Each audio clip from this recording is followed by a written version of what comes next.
Childhood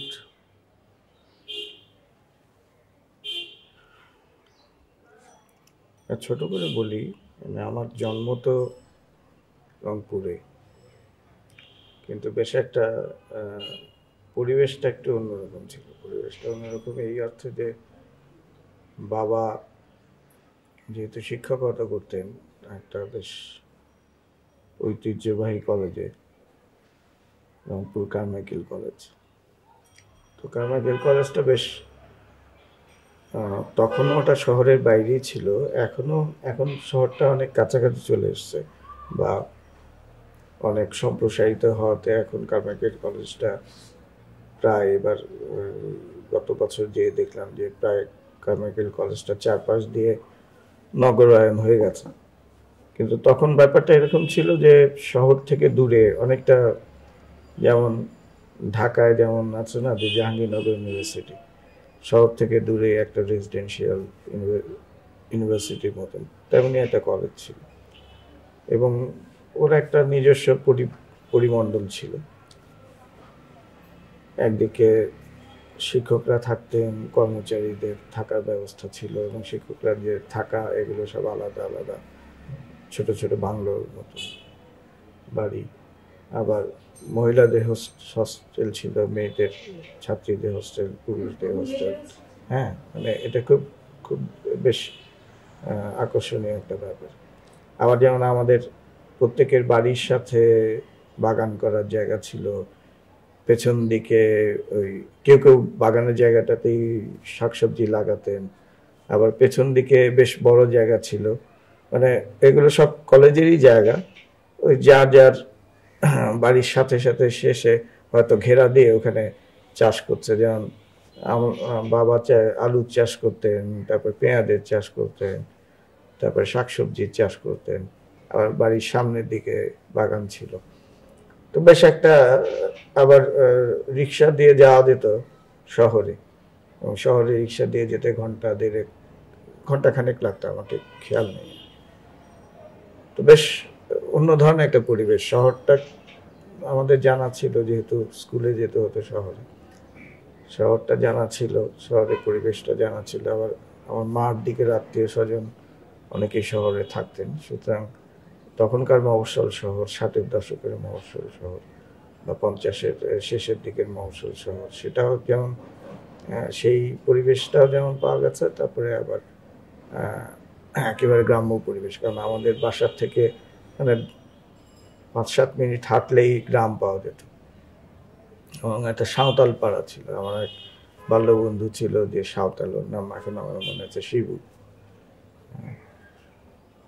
তো বেশ একটা অন্য ধরনের পরিবেশ। আবার যেহেতু কারমাইকেল কলেজটা উত্তরবঙ্গে তখন একটা অন্যতম প্রধান কলেজ ছিল, যেমন পাবনায় ছিল এডওয়ার্ড কলেজ, সেই ধরনের। তো তার ফলে বেশ এক ধরনের একটা ভালো, বেশ সমৃদ্ধ কলেজে যে পরিবেশ, সেটাও পাওয়া যেত।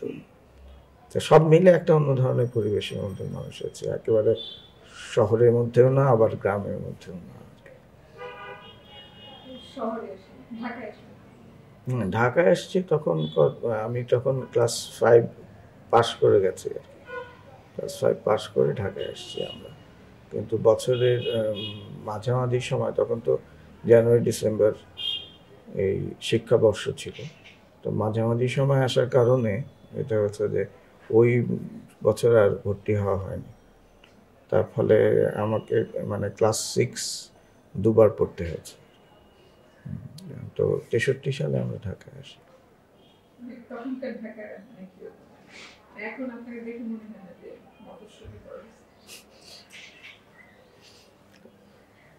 না মানে ঢাকায়ও বেশ বেশ বেশ একটা অন্য ধরনের পরিবেশে এসে পড়লাম, কারণ আমরা ঢাকায় যখন আসি, বাবা শিক্ষকতার চাকরি ছেড়ে এই BCSIR, এখন যেটা বাংলাদেশ বিজ্ঞান ও প্রযুক্তি গবেষণা কেন্দ্র, যেটা সেটা তখন ছিল পাকিস্তানের east Pakistan scientific and research centre.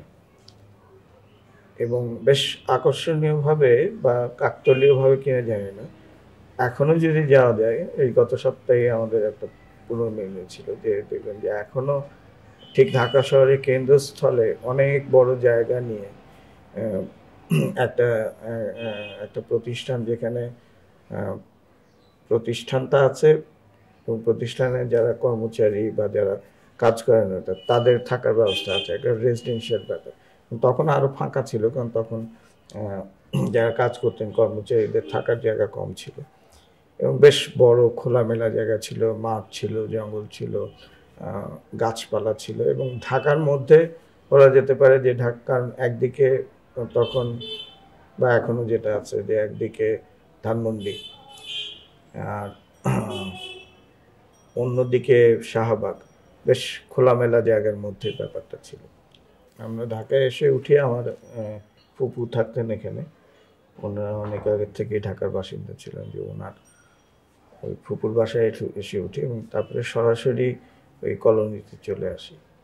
সুতরাং ঢাকা শহরে যে অন্য যে যে নাগরিক যে অসুবিধা, যেটা যেমন ছিল যে ভাড়া বাসায় থাকা, যেহেতু আমাদের ঢাকায় তখনও কোনো বাসা ছিল না, এবং ভাড়া বাসায় থাকার যেটা বিড়ম্বনা, যে কিছুদিন এখানে থাকা কিছুদিন ওখানে থাকা, তার ফলে যে যে ধরনের পরিবেশটা পাওয়া এবং যে ধরনের মানুষজনের সাথে মেলামেশা, এই ব্যাপারটাই আমাদের হয় না। আমাদের একটা পাড়ার মধ্যে থাকা এবং যারা অভিভাবকরা সবাই সবাইকে চেনেন, আমরা সবাই সবাইকে চিনি, সব ছেলেমেয়েরা সব ছেলেমেয়েদের চেনে, সে যে শ্রেণীরই হোক না কেন। এবং এটা একটা অনেকটা ঠিক বলা যেতে পারে যে রংপুর কারমাইকেল কলেজেরই একটা ছোট সংস্করণ ছিল। সুতরাং ঢাকায় এসে খুব যে আমার অ্যালিনেটেড ফিল করেছি তা না আর কি। হ্যাঁ, তো তারপরে আবার ওরকম ব্যাপারটা ছিল, যেহেতু স্কুলে যেতে হতো ওই পরিবেশ থেকে বের হয়ে, সুতরাং ঢাকা শহরের সাথে পরিচিত হতো। এই ধানমন্ডি লেকে আমরা সাঁতার কাটতে আসতাম বন্ধুরা মিলে, বেশি দূর ছিল না, হেঁটে চলে আসতাম। তো এই ব্যাপারগুলো ছিল আর কি। তো সুতরাং ওই এক ধরনের একটা বিচ্ছিন্ন একটা দ্বীপের মতোই কিন্তু ছিল আবার এই সায়েন্স ল্যাবরেটরি তখন। এখনও কিছুটা আছে, একেবারে ওরকম থাকার কথা না। আমরা পারতপক্ষে সায়েন্স ল্যাবরেটরির বাইরে বেরোতাম না।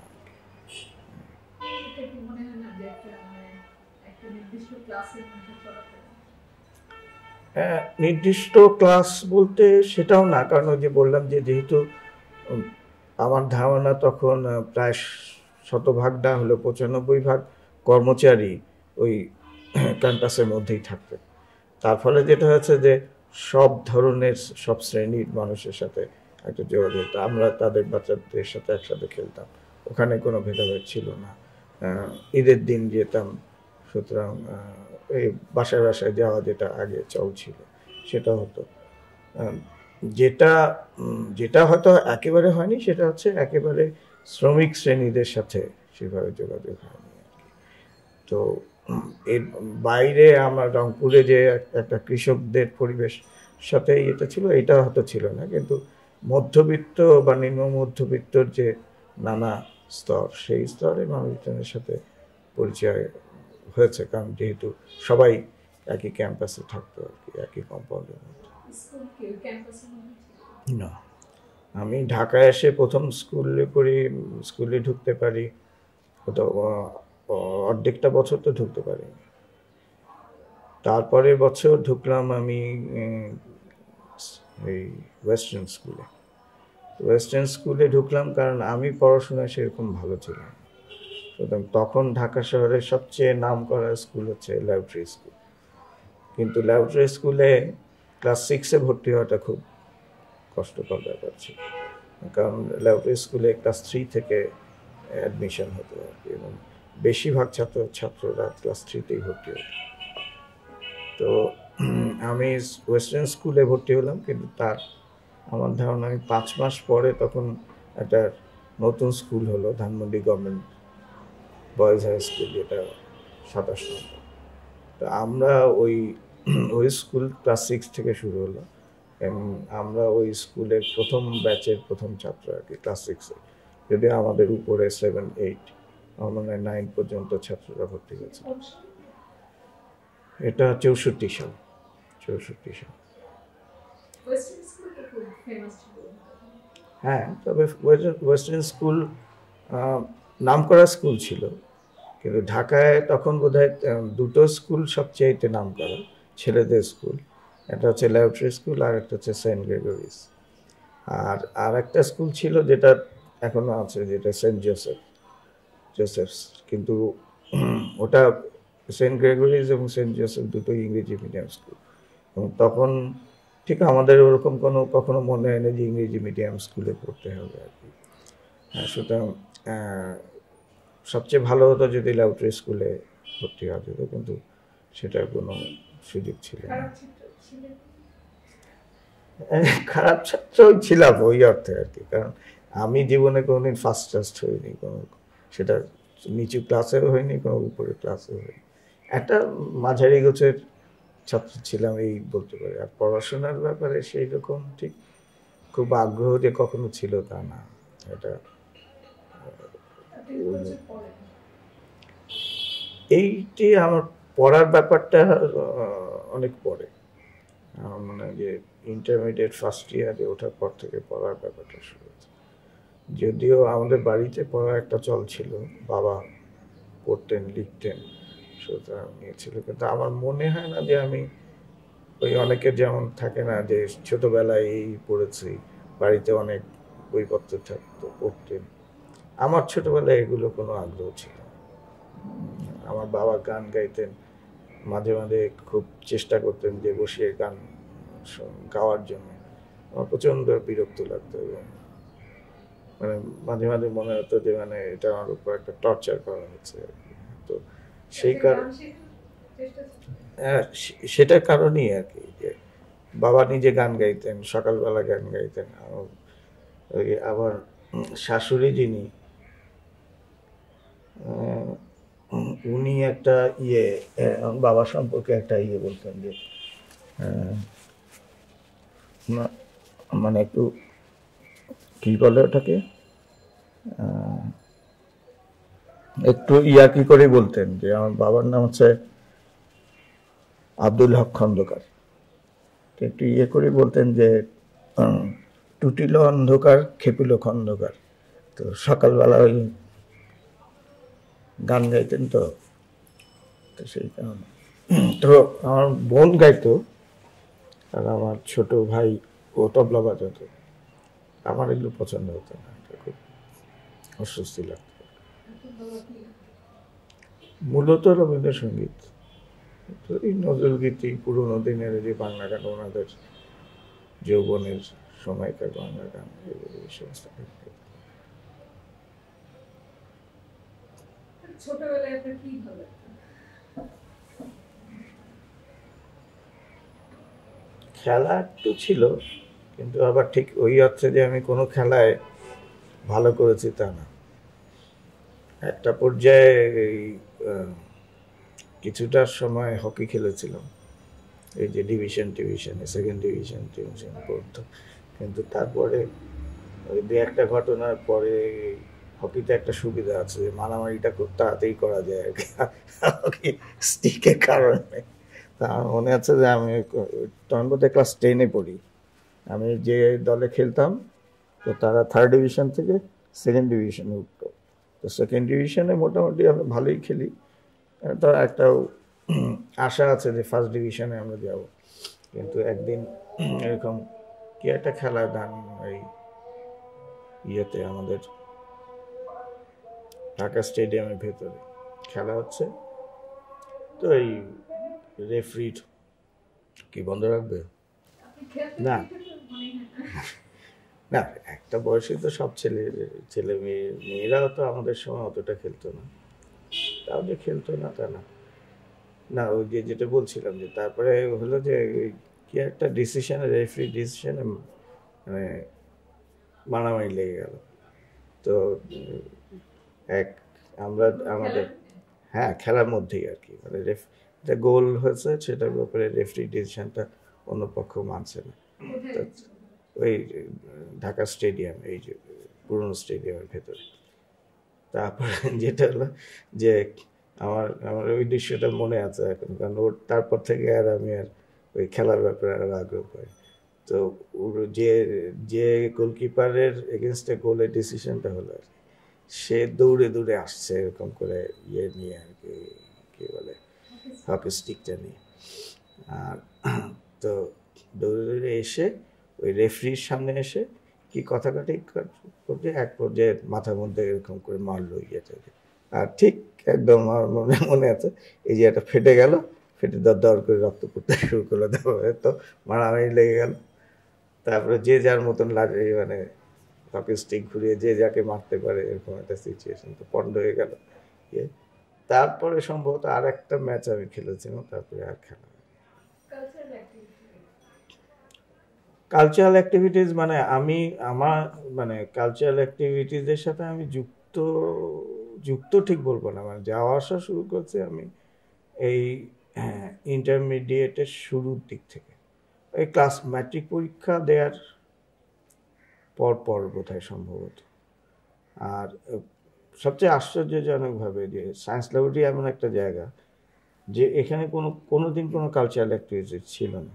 আমার বাবা মনে আছে যে আমার বাবা ওই 64 সালে আসলেন, আমরা আসলাম তো 63 সালে, 64 সালে কিংবা 65 সালে প্রথম সায়েন্স ল্যাবরেটরিতে একটা কালচারাল অ্যাক্টিভিটি চলে, মানে এই যে সঙ্গীতানুষ্ঠান, গান, নাচ, আবৃত্তি এরকম।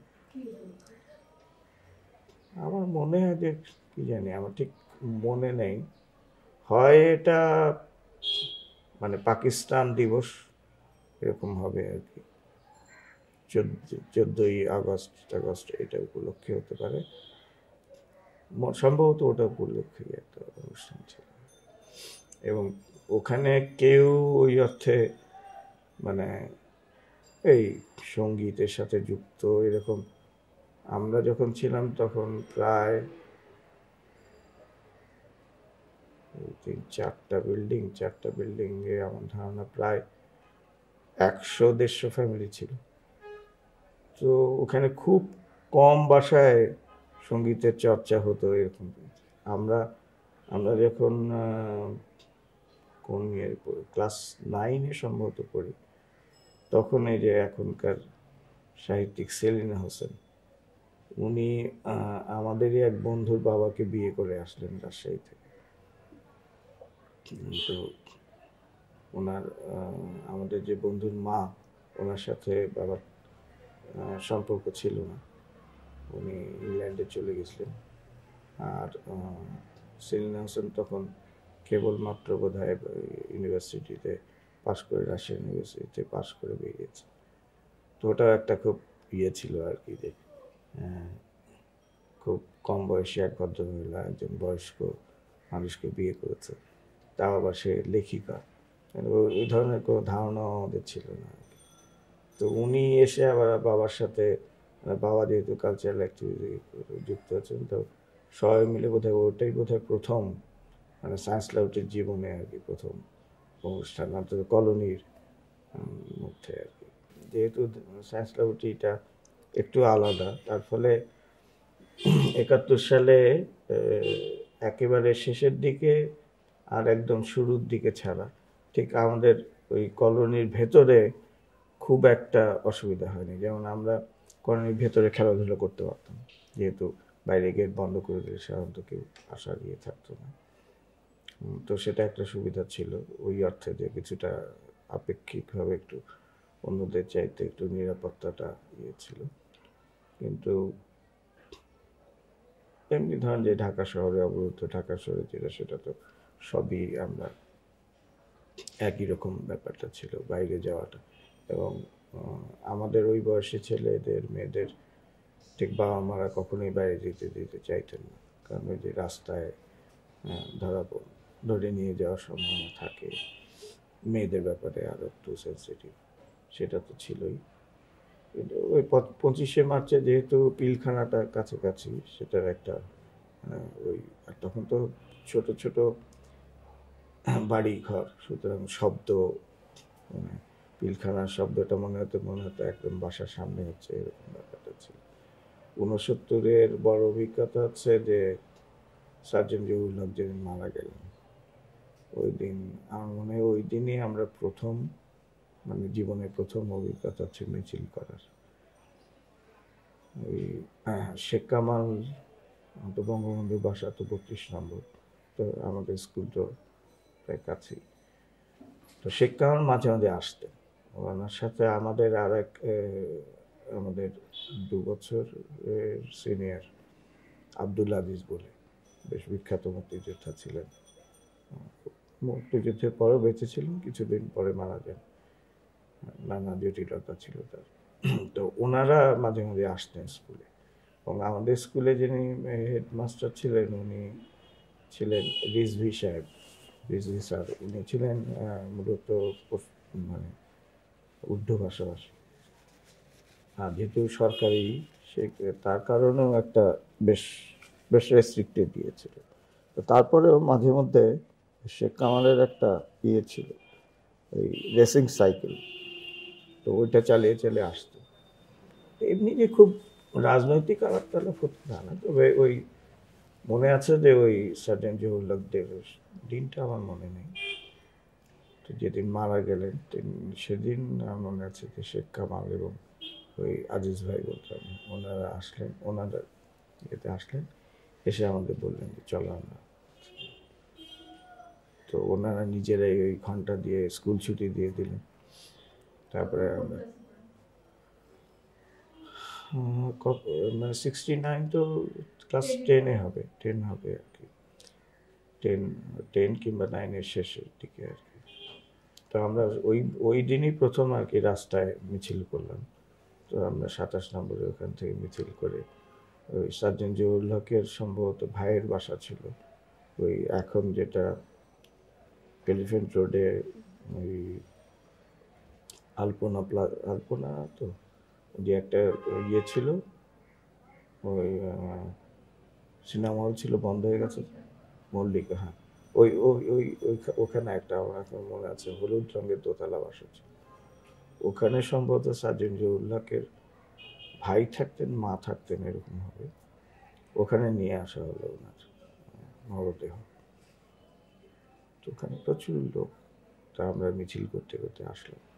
তো ওটাই প্রথম বলা যেতে পারে যে এক ধরনের অন্য ধরনের অভিজ্ঞতা আর কি, যে এক ধরনের রাজনৈতিক অভিজ্ঞতা। এর আগে কখনো মিছিল টিছিল এগুলো কখনো করিনি।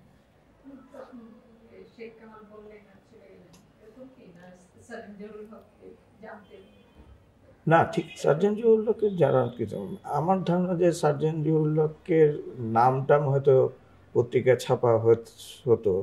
উনি ঠিক ওই বঙ্গবন্ধুর সাথে আগরতলা ষড়যন্ত্র মামলায় আরও কয়েকজন ছিলেন, তার মধ্যে উনি মানে, এবং যেহেতু উনি বোধহয় পাকিস্তান বিমান বাহিনীতে ছিলেন, তো সুতরাং অতটা পরিচিত তো উনি ছিলেন। কিন্তু ওই যে শেখ কামাল যেহেতু আসতেন মাঝে মধ্যে, এবং ওই যে আজিজ ভাইয়ের কথা বললাম, ওনারা যেহেতু একটু মানে রাজনীতির সাথে যুক্ত ছিলেন, তো ওনাদেরকে যেহেতু আমরা চিনতাম, ওনার বড় ভাই হিসেবে ইয়ে করতাম, অনেকটা ওনাদের বলাতেই যাওয়া ঠিক মানে ইয়ে না। এবং তখন মনে হচ্ছিল যে আচ্ছা এরকম বাঙালি একজনকে ইয়ে মেরে ফেলেছে। তো তখন যে একেবারে সে বঙ্গবন্ধু ব্যাপারটা অতটা আমাদের মাথায় ছিল তাও না। হ্যাঁ, শেখ কামালের প্রতি মূলত আকর্ষণ হচ্ছে তার মোটর ইয়েটা কি বলে সাইকেলটা আর কি। তখন বেশিরভাগ লোকের সাধারণ মনে হচ্ছে 2 ধরনের সাইকেল ওই আমরা রংপুরে থাকতে ছিল। একটা হচ্ছে যে হাম্বার বলে একটা সাইকেল ছিল, কোথাকার হবে ইটালি বা কোথাকার একটা সাইকেল, আর র্যালে বলে একটা সাইকেল ছিল, আর এরকমই বোধ হয় হারকুলিস বলে একটা সাইকেল ছিল। তো ওগুলো হচ্ছে নর্মাল সাইকেল আর কি। এখন তো অনেক ফ্যাশনেবল সাইকেল টাইকেল পাওয়া যায়। আর ওনারটা ছিল ওই যে দুই গিয়ারওয়ালা 3 গিয়ারওয়ালা একটা সাইকেল। তো মূলত ওনার সাইকেলে চড়ার জন্যই যে ওনার সাথে বেশি আর কি একটু ইয়ে করা যে ওনার সাইকেল মানে যদি চালাতে দেয় সেই কারণে একটু 2-1 সময় দিয়েছে, নিতে তা না। তো ওটা আর ওই উনি আবার ওই ওনার খেলাধুলার খুব আগ্রহ ছিল। নিজে যে খুব ভালো খেলতে পারতেন তা না, কিন্তু খেলার ব্যাপারে প্রচুর আগ্রহ ছিল। তো 8 নম্বরের, এখন যে ধানমন্ডি 8 নম্বরের মাঠ, এটা তখন মাঠ ছিল না যে কোনো কারণে, 4 নম্বরে একটা ছোট মাঠের মতো আছে, ওই মাঠে উনি আসতেন আর কি। আর ওইখানে আমাদের ওই 2 বন্ধু ছিল, স্কুল ফ্রেন্ড, তাদের বাসা ছিল জানো। তো সেই সুবাদে আমরাও আসতাম ওখানে। তো সব মিলে ওনার সাথে একটা ঘনিষ্ঠতা ছিল। তো সেটাও একটা বড় কারণ যে উনি যেতে বলেছেন। 65 সালে যখন পাক ভারত যুদ্ধ হল, তখন আমাদের বাসায় থাকতেন আমার এক ফুফাতো ভাই। উনি আমাদের বাসায় থেকে পড়তেন ঢাকায়।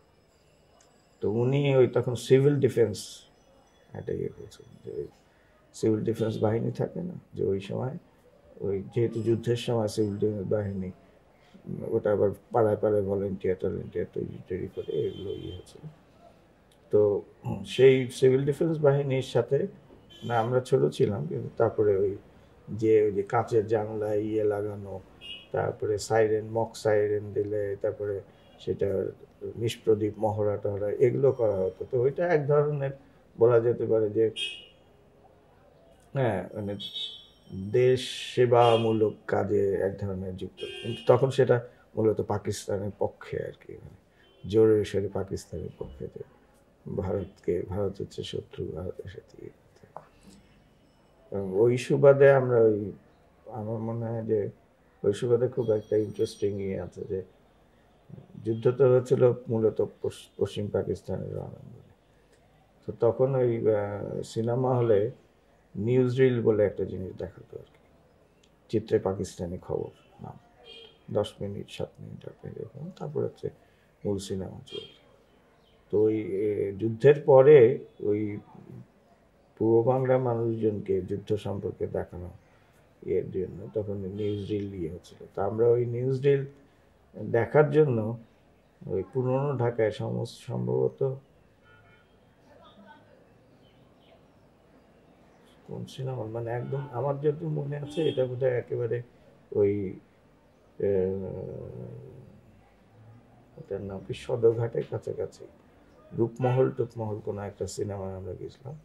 তখন একটা উর্দু ছবি চলছিল এবং সেটার সাথে ওই ইয়েটা ছিল।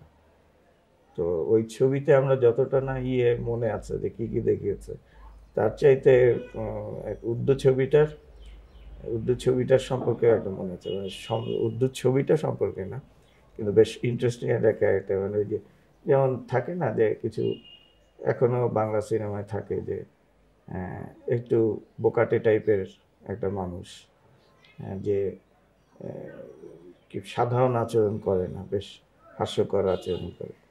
তো ওই ছবিতে একটা ছিল, একটা ছেলে বাসার, বেশ বড় একটা জয়েন্ট ফ্যামিলির মতো না, বাসার একটা ছেলে, মোটা সোটা একটা ছেলে, এই 21-22 বছর বয়স। সে সারা কিছুক্ষণ পর পর এসে একটা ডায়লগ দিত। সে ডায়লগটা হচ্ছে मैं कुछ नहीं खाऊंगा, सिर्फ हलवा ही खाऊंगा। তো ওইটা আমাদের মাথায় বেশ গেঁথে গেছিল, আমরা মাঝে মাঝে ওইটা বলে হাসাহাসি করতাম। তো ওই ধরনের কিছু, মানে ওই সময়টাই 65 পর থেকেই অফ অ্যান্ড অন কিছু, মানে পলিটিক্যাল অ্যাক্টিভিস্ট বলবো না, কিছু ওই মানে সাধারণ ইয়ের বাইরে কিছু অ্যাক্টিভিটিজের সাথে যুক্ত। তারপর স্কাউটিং করতাম, সেটা একটা ব্যাপার ছিল। ওই যে 26 তখন ইয়েছে 23শে মার্চ ছিল পাকিস্তান দিবস, এটা হচ্ছে লাহোর প্রস্তাব গ্রহণের দিবস আর কি। তো ওই ইয়েতে কী বলে স্টেডিয়ামে মার্চ পাস্ট হতো, এখনও হয় যে তখন, যে 16 ডিসেম্বর না 26শে মার্চে হয় ওরকম। তো ওগুলোতে যেতাম, তারপরে জ্যাম্বুরিতে যেতাম। এইগুলোর মধ্যে দিয়ে এক ধরনের একটু পড়াশোনার বাইরে আর একেবারে ওই সায়েন্স ল্যাবরেটরি গণ্ডির বাইরে একটু যাওয়া হয়েছে।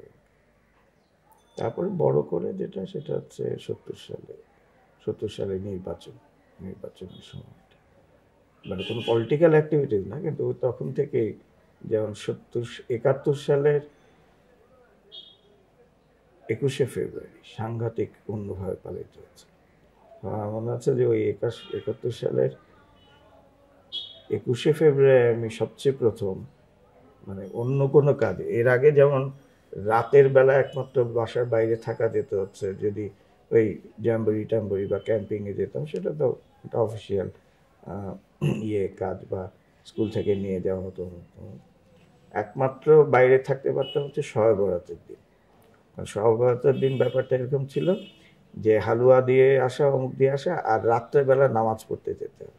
তো ওই নামাজ পড়তে না যেয়ে ওই টাইমটা আর কি অন্যভাবে কাটানো হতো, যে মসজিদের পর্যন্ত যেয়ে যাতে সবাই দেখতে পারে যে হ্যাঁ গেছে কেউ। যদি বাবা বাবা যদি কাউকে জিজ্ঞেস করে বা মা যদি কাউকে জিজ্ঞেস করে যে গেছিল কেন নামাজ পড়তে, তো সেই কারণে হয়তো মসজিদে ঢুকে তারপরে পিছন দিক দিয়ে বের হয়ে আসে।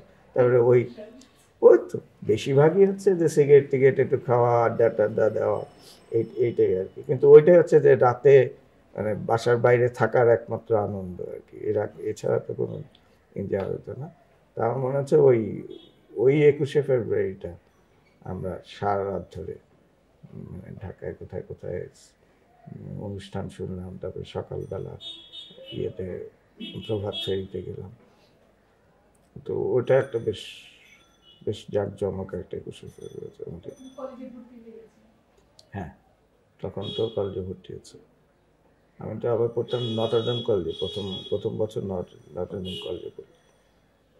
তো ওটা তো আবার একটু রেজিমেন্টেড পাদ্রিদের তারপরে পলিটিক্সের ওখানে কোনো জায়গা নেই, এরকম ব্যাপারটা। আর ওখানে তখন মানে ভালো ছেলেরা সব মানে ভালো পড়াশোনায় যারা ভালো তারা ভর্তি হতো ঢাকা কলেজ। আর যারা মানে যাদের বাসার থেকে লোকজন খুব মানে যেতে দিতে চায় না কিন্তু পড়াশোনা অতটা ভালো না, তারা ভর্তি হতো নটরডেম কলেজে। আর নটরডেম কলেজে আর একটা ছিল, একটা বড় অংশের এই ক্রিশ্চিয়ান ছেলেরা ভর্তি হতো, যারা গ্রাম টাম থেকে এসছে ওই ক্রিশ্চিয়ান মিশনারির মাধ্যমে। ওদের জন্য থাকার হস্টেল টস্টেল ছিল আলাদা করে। মূলত ওটা একেবারেই ওদেরই আর কি, মানে ক্রিশ্চিয়ান ইনস্টিটিউশন এইভাবে ছিল।